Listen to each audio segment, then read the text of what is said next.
But some of the consequences that are not positive, and we'll get to some things that will, I think, help us build that mental capacity and that fortitude to move forward. But sometimes when we allow people or individuals or even a group of people to get us off course by their opinions, it causes mental stress. Sometimes it causes emotional stress, and sometimes that messes with our physical health. There are people who lay awake at night, who don't get the proper rest that they need because their mind is spinning because somebody didn't like their presentation at work that day. There are people who stay up at night, or there are people who spend money they don't have to get the approval from people because somebody said something about what they had on, and they end up going into debt trying to please, get the approval of, satisfy the, the visual whatever of somebody else. A few more consequences. It reduces authenticity. So sometimes when you allow people's opinions to take root in your life, in your heart, in your mind, it causes you to act like somebody that you're not. And that's the worst place to be in life, because I shared it with you on an earlier episode, an earlier show, but I read a quote that simply said, trying to be somebody else is a waste of the person that you are. Yeah. You're authentic. You are unique. You are fearfully and wonderfully made. And when you try to be like somebody else, God didn't make you like God. Listen, nobody has the same two fingerprints. You are who you are. And when you allow other people to rain on your parade, it reduces authenticity. So how do we get to a place where we put a halt to the habit of caring about what other people think, or allowing that to stop our progress as we seek to move forward and having greater impact wherever you are? You may not be doing what I'm doing. That's fine. I'm not doing what you're doing. We have different gifts. How can we get to a place where we stop allowing the opinions, the voices, and the energy of negative people to get in the way of our progress toward greatness? Number one, the first way to do that, the first way to get to a place where you stop caring about what other people think to the point that it stops your progress, is you got to do some self-reflection. Number one, that's the first step. I got to ask myself, what is the root cause of me allowing other people's opinions to stop me? Is it something that happened during my childhood? Is it a relationship that I really cherished that I lost? What is it? What's the root cause of me sitting here crying myself to sleep at night because I'm trying to get the approval of somebody that will never like me? Isn't it interesting that even if you show up? I remember I was in, the 8th grade, and growing up, I told you before that I worked with my dad on working, cutting down trees and raking leaves and grinding stumps, doing some hard down south labor, right? Remember one summer I wanted some shoes, and he was like, "You out of your mind." Yeah, he said, "I'm not buying those shoes." And at that time, of course, shoes now are triple what they were then. But he said, "I'm not buying those shoes." And so he said, "You can work this summer and make money, or whatever you want to do with that money. You can purchase those or not. That's up to you. But I'm not going in my pocket to spend, the shoes were maybe about $70, maybe. That sounds kind of high. I don't think I wanted shoes that high. Maybe they were about $60, $55, $60. He's like, nah.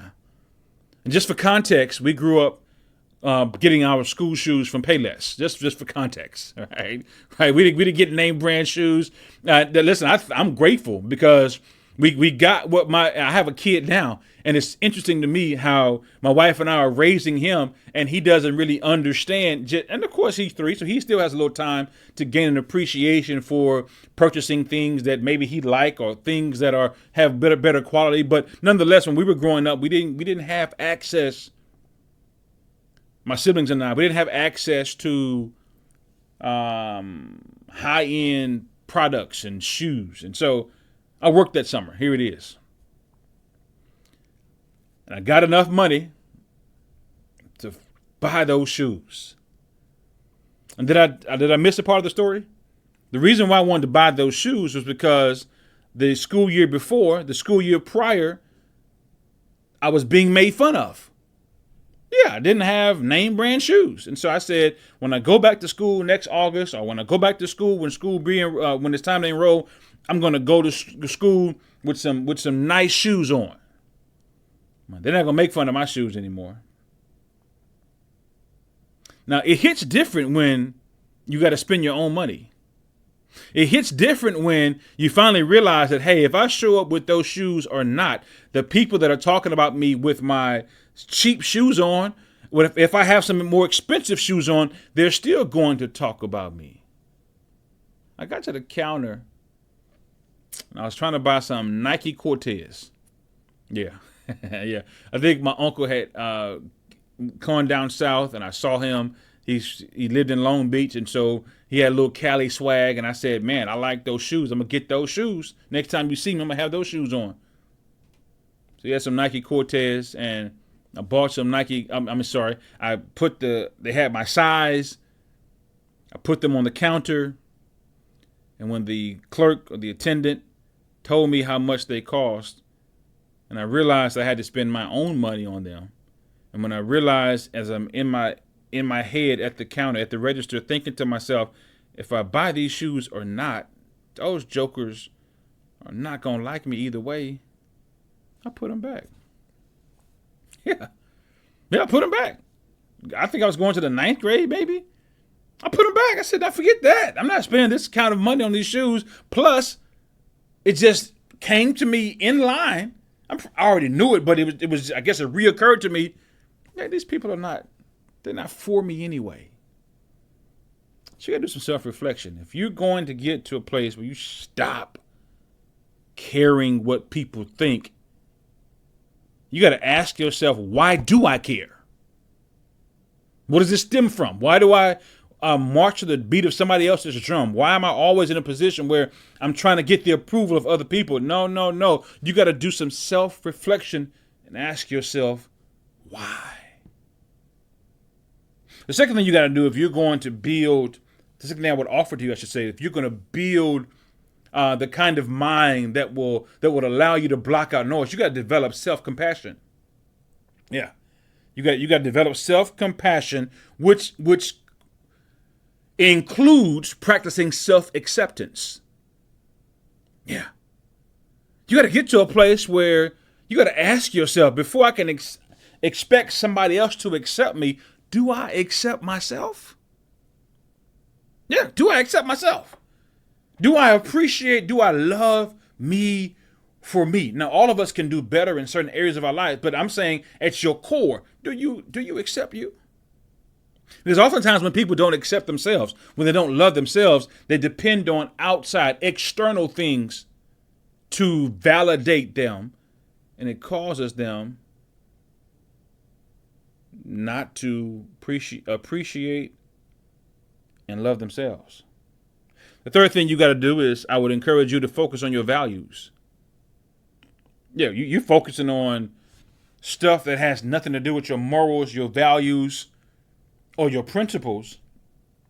You gotta identify, and when I say focus on your values, hear me out. You gotta focus on what means the most to you in life. When you focus on your values, right, that also creates inside of you this kind of tunnel vision, where you're to the place where you're no longer depending on other people to tell you what your value system should include or exclude. No, you've developed your own system. You've developed your own set of principles. And most times when people care about what other people think, it's because they're relying on other people to give them or to be a guide for them. And you don't have your own internal North Star. Number 4, challenge negative thoughts. Yeah. If you're going to build a strong mind, you can't just let negative thoughts just be sitting there. Challenge them. Yeah, ask those negative thoughts. When they come to you next time, ask those negative thoughts, what are you doing to help me get closer to my goals? Yeah, this negative thought that comes to your mind, ask yourself, man, this negative thought has come to my mind. What is, if I act on that negative thought, how closer am I to reaching my ideal place in life if I go that route rather than staying on the route that I know I'm called to be on?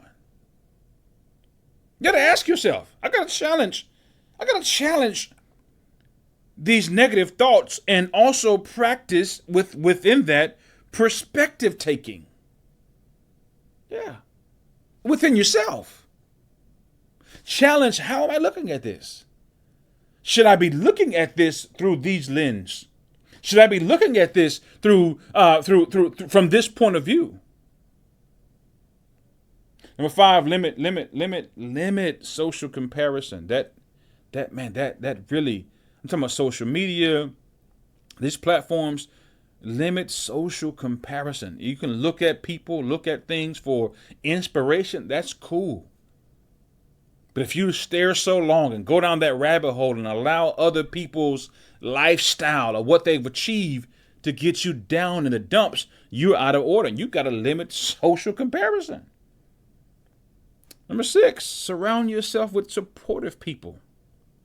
Now, I didn't say surround yourself with a bunch of yes men. Yeah, I paused for emphasis purposes right there. I didn't say surround yourself with a bunch of people that co-sign everything you do. Support comes in various different forms. There are some people around you that support you, and all they do is tell you what's right, tell you what's good, tell you how to reach the next level. But there are some people that are around you to help you. I remember one time I had a person of influence in my life, an educator, who kind of told me some things that I didn't want to hear one time. And I said to myself, wow, this person is very blunt, very whatever. And it caused me to self-reflect, though. Instead of hearing all the good stuff, this individual said, no, you ain't going to hear all the fluff and the good stuff from me. I'm going to challenge your thinking and get you to a place where you realize and recognize it ain't easy moving ahead in life. Number 7, stay present. Yeah, don't allow somebody else's opinion to take you down a rabbit hole in the future, that you create something negative that may never happen. Stay present. Number 8, take action despite fear. Number 9, cultivate gratitude. And number 10, seek professional help if you need it.